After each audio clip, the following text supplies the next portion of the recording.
Okay, so we've stretched this out. We're looking at it over a 15-year period. I want to talk about one other, maybe more common thing that you can do in changing the settings, of getting into the settings and customizing the report.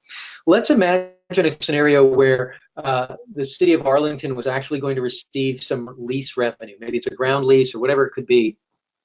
The city of Arlington was going to have this kind of additional revenue source, one that we don't have captured here in our source of benefits any other way.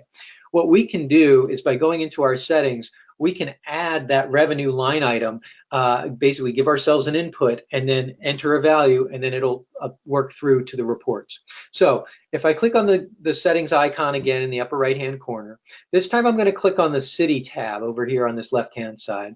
And the first thing I'm going to do here is hit edit defaults. This is going to allow me to make changes to all of the assumptions that we see here.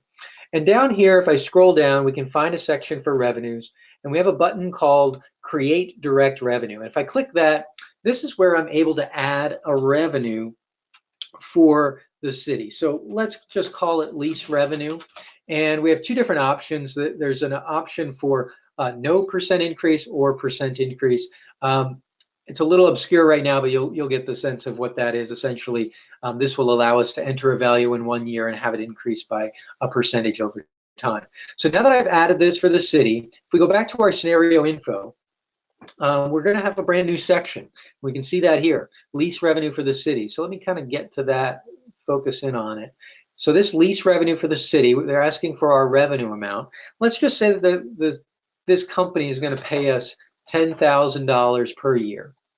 And we have this percent increase. We're just going to say it's actually flat. They're going to pay us $10,000 a year every year for the next 15 years. So we see that here. So that's being worked into our analysis. So our net benefits have gone up. If we go to our report page here for the city of Arlington, if we scroll down, we can see our line item now of $150,000.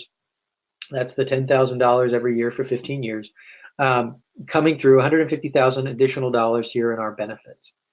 So this way you're really kind of on the fly. You're able to add some of these custom things, and you can do that. Obviously, we did it with a revenue here. You could also do it with a unique cost. So, for example, if there was some sort of traffic study that needed to be done, and this was this cost that you needed to account for, and you wanted to add a revenue or a cost line item here, we could put in the cost of, say, a traffic study, right?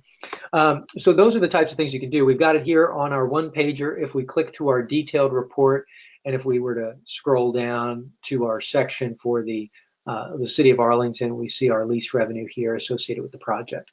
So that's just another one of the more common things that we can see by adjusting some of those settings to really let you customize this analysis.